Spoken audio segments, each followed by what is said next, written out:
Hello everyone, welcome back to nursing zone.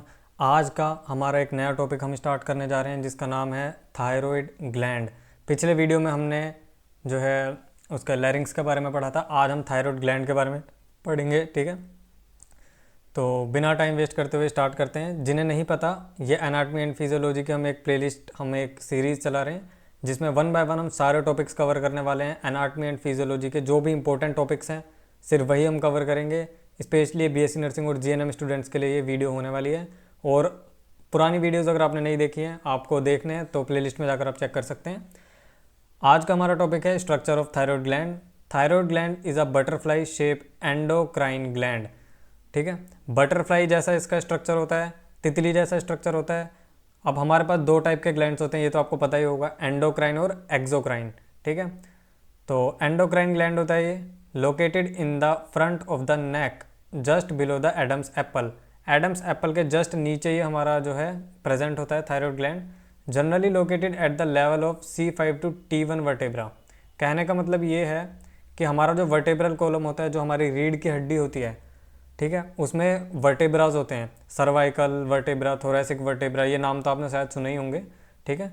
तो cervical क्या होता है? सर्वाइकल C1 से स्टार्ट होता है, यानी कि 7 वर्टेब्रा होते हैं हमारे पास सर्वाइकल के, C1 C2 C3, उसके बाद C4। तो ये कहाँ से स्टार्ट होता है? थायराइड ग्लैंड स्टार्ट होता है C5 से लेके T1 तक, ठीक है। तो यहाँ तक आपको समझ आया होगा आई थिंक कि ये क्या चीज़ है यहाँ पर। तो सर्वाइकल 5 से लेके थोरेसिक 1 तक ये जो हमारा थायराइड ग्लैंड जाता है, ठीक है। ये थायराइड ग्लैंड का डायग्राम है, अभी हम आएंगे इस पे डिटेल में। तो यहाँ आप डायग्राम में इधर भी देख सकते हैं, थायराइड ग्लैंड C5 से स्टार्ट होता है और T1 पे ख़त्म हो जाता है। तो ये क्या हो गया? इसकी लोकेशन हो गई, ठीक है, located at the level of C5 to T1 vertebra, ठीक है। इस तरीके से आपको लोकेशन लिखनी है, किसी और ऐसे नहीं लिखना कि हमारा जो है नेक में प्रेजेंट होता है, हमारे जो है मतलब माउथ के नीचे प्रेजेंट होता है, ऐसा नहीं लिखना आपको थायराइड ग्लैंड। थायराइड ग्लैंड की अगर आपसे लोकेशन पूछिए तो उसे आपको एनाटॉमिकल टर्म्स में लिखना होगा, और ये सबसे बेस्ट टर्म है कि आप C5 to T1 वर्टेब्रा लिख के हैं थायराइड ग्लैंड की लोकेशन में, ठीक है। अब बात करते हैं यार कंपोनेंट्स की। तो एक चीज़ कंपोनेंट्स बताने से पहले मैं ये डायग्राम दिखा देता हूँ। देखो, हमारा थायराइड ग्लैंड जो है कुछ इस तरीके का होता है।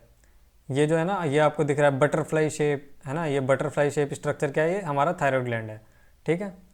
तो ये थायराइड ग्लैंड कहाँ प्रेजेंट है? ट्रैकिया के आगे प्रेजेंट है। ये हमारा क्या है? ट्रैकिया, जहाँ से हम सांस लेते हैं, और नीचे जाके क्या करेगा? लंग से कनेक्ट हो जाएगा, वो बात की बात है।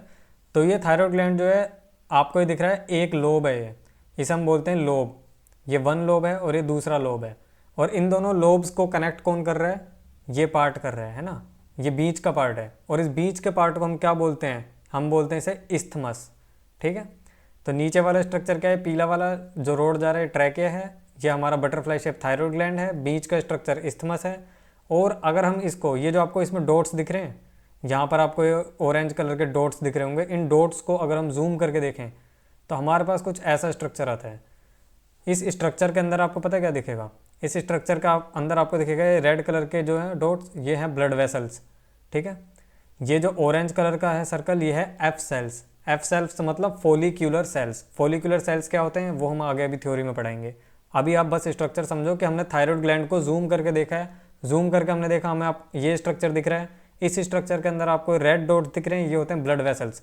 तो अगर हम इसको काट दें थायराइड ग्लैंड को, तो हमें कुछ ये स्ट्रक्चर दिखेगा जिसके अंदर ब्लड वेसल्स होंगी, एफ सेल्स होंगे यानी कि फोलिकुलर सेल्स होंगे, और सी सेल्स होंगे।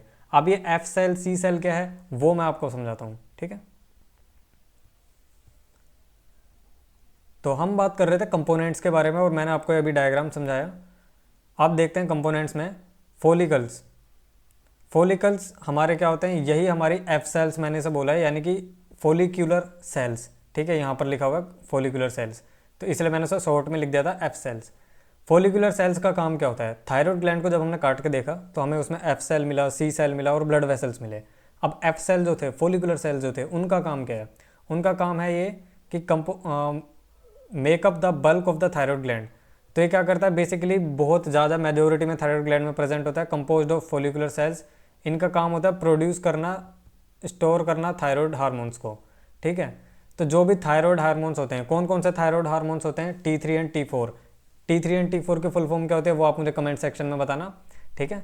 और जो भी कमेंट सेक्शन में बताएगा उसको एक स्पेशल गिफ्ट मिलेगा, वो आप मुझे टेलीग्राम पे मैसेज कर देना अपना कमेंट का स्क्रीनशॉट लेके, ठीक है। तो composed of follicular cells that produce and store thyroid hormones, तो इनका काम क्या होता है फोलिकुलर सेल्स का, थायराइड हार्मोन्स को प्रोड्यूस करना और स्टोर करके रखना अपने पास। अब बात करते हैं कोलोइड क्या होता है। कोलोइड एक तरह का जेल लाइक सब्सटेंस होता है जो with in the follicles present होता है।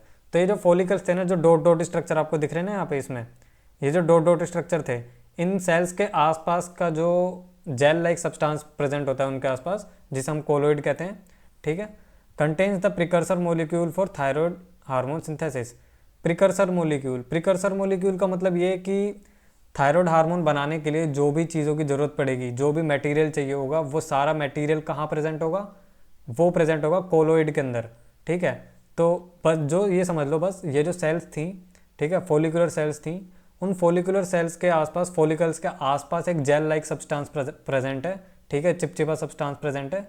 वो उसके अंदर क्या होता है, उसके अंदर वो सारे मोलिक्यूल्स प्रेजेंट है जो भी थायराइड हार्मोन बनाने के लिए ज़रूरी हैं, ठीक है। आप खाना बनाने जाते हो तो आपको सब्जियों की ज़रूरत पड़ती है, तेल की ज़रूरत पड़ती है, मसालों की ज़रूरत पड़ती है, ठीक इसी तरह हार्मोन बनाने के लिए भी कुछ मटेरियल्स की ज़रूरत पड़ेगी, प्रिकर्सर मोलिक्यूल्स की ज़रूरत पड़ेगी। वो कहाँ प्रेजेंट होंगे, कोलोइड के अंदर प्रेजेंट होंगे, ठीक है।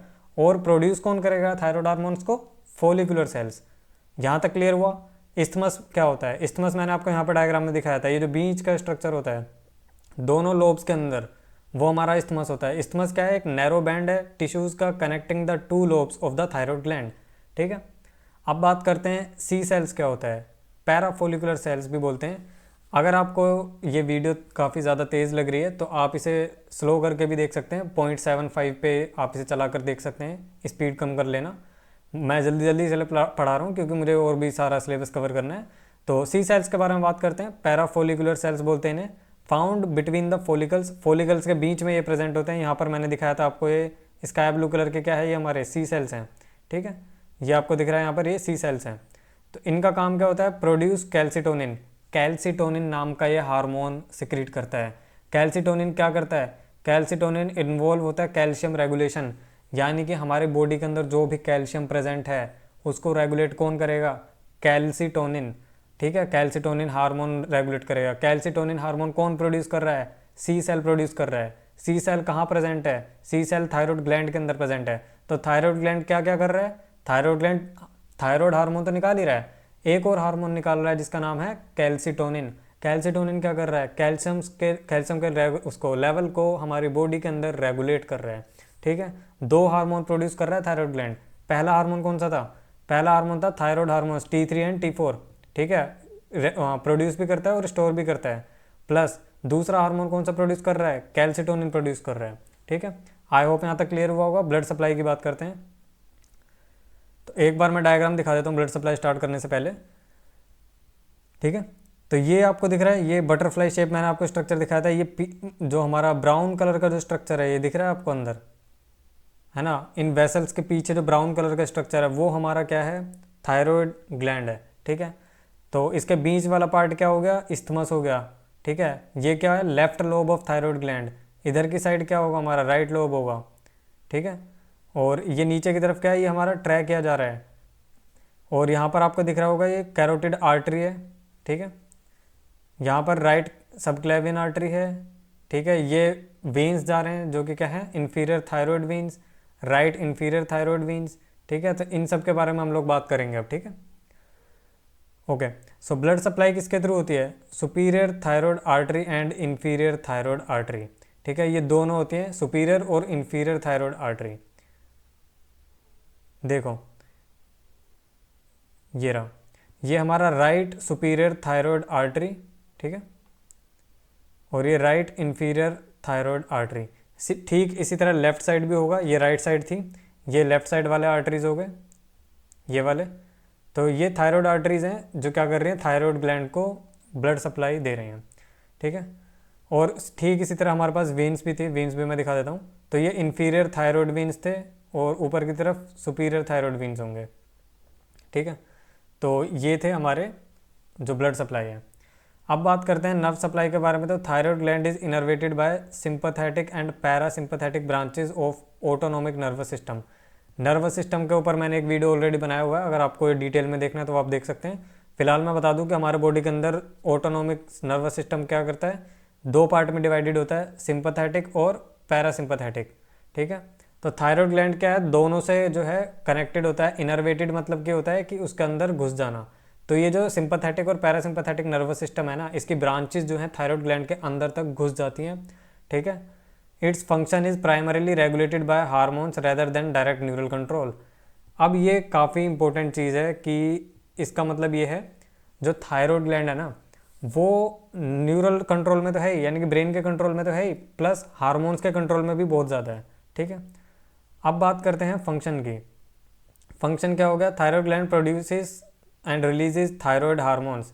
ठीक है, थायराइड हार्मोन्स प्रोड्यूस करता है, थायरोक्सिन और T4 try iodothyronine is T3। तो मैंने आपको बोला था कमेंट सेक्शन में बताना, बट कोई बात नहीं, अब आपको पता लगी गया। तो थायराइड ग्लैंड का मेनली काम क्या है, T3 और T4 को प्रोड्यूस करना, which play a crucial role in regulating metabolism, growth and development. अब एक चीज़ यहाँ पर समझो, आपने सुना है कि किसी को बोलते हैं, जब कोई लोग ज़्यादा मोटे हो जाते हैं या कुछ पतले हो जाते हैं, तो जो लोग ज़्यादा मोटे हो जाते हैं उन्हें बोलते हैं भाई थायराइड चेक करा लो। या कोई बहुत ज़्यादा पतला हो रहा था, वेट लॉस हो रहा होता है उसका बहुत ज़्यादा, या कुछ लोग होते हैं जो वेट लॉस कर ही नहीं पा रहे होते हैं, तो उनको हम क्या बोलते हैं, डॉक्टर्स बोलते हैं कि भाई थायराइड चेक करा लो अपना। तो थायराइड क्यों बोलते हैं, क्योंकि थायराइड का काम क्या है, थायराइड हार्मोन का काम क्या है, मेटाबॉलिज्म को रेगुलेट करना। ठीक है, मेटाबॉलिज्म को रेगुलेट करना, ग्रोथ को रेगुलेट करना, डेवलपमेंट को रेगुलेट करना।